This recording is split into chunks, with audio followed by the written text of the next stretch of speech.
మొట్టమొదటిగా ఈరోజు డిఎస్సి మీద ఎవరైతే నిందలేస్తా ఉన్నారో ఆ నిందలేసే వ్యక్తులు వైసీపీకి సంబంధించిన నాయకుల్లో ఎవడన్నా విఘ్నుడు ఉన్నాడా అని నేను అడుగుతా ఉన్నా.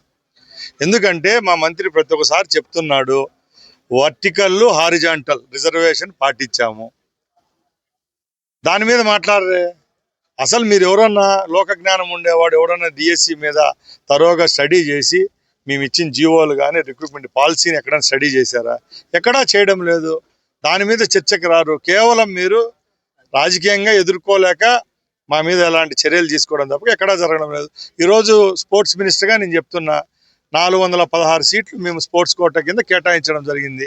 క్లియర్గా నోటిఫికేషన్ ఇట్ సెల్ఫ్ మేము చెప్పాం. నోటిఫికేషన్లో కూడా ఎవరైతే నేషనల్లో పార్టిసిపేట్ చేసింటారో వాళ్ళకు వచ్చిన పథకాల ఆధారంగా మేము చేయడం జరిగింది. దాని మీద కూడా చర్చకు రమ్మన్నాం. దానికి రారు, దీనికి రారు, ఏ దానికి రారు. కేవలం మీరు రాష్ట్ర ప్రజలను తప్పుదారి పట్టించే పరిస్థితుల్లో తప్పగా ఎక్కడా లేదు. ముఖ్యంగా రాష్ట్రంలో ఎందరో రిటైర్డ్ ఎంప్లాయీస్ ఉంటారు, అలాగే రాష్ట్రంలో చదువుకున్న వాళ్ళు చాలామంది ఉన్నారు. ఎక్కడ నుంచి కూడా ఈ 6 నెలల్లో గప్చిప్ అని స్పందన లేదు ఈ విషయంలో. ఈ నెల నుంచే మీరు ఇది ఎందుకు తీసుకొని వస్తున్నారో మాకు అర్థం కావడం లేదు. కాబట్టి రేపు రాబోయే పరిస్థితులు అయితే చాలా రసవత్తరంగా ఉంటాయి. ఎందుకంటే ఈరోజు మీరు చేస్తున్న యాగీకి తెలుగుదేశం పార్టీ స్పందించకపోయినా కూడా ఎవరైతే నిరుద్యోగులు ఈ రాష్ట్రంలో ఉన్నారో నెక్స్ట్ ఇంకా డిఎస్సీలు రాబోతున్నాయి 3 సంవత్సరాల్లో.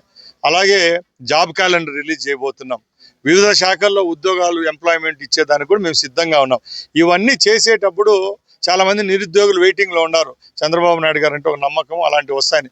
మీరు ఇవన్నీ రేపు వాళ్ళకు కూడా ఇవన్నీ జరిగినప్పుడు మాకు ఎంత వ్యతిరేకత వస్తుందో లేకపోతే మాకు సింపతి వస్తుందో ఆ కోణంలో మీరు చేస్తారని ప్రజలకు తెలుసు. కాబట్టి ఎవరు ఈ విషయాలు హర్షించరు.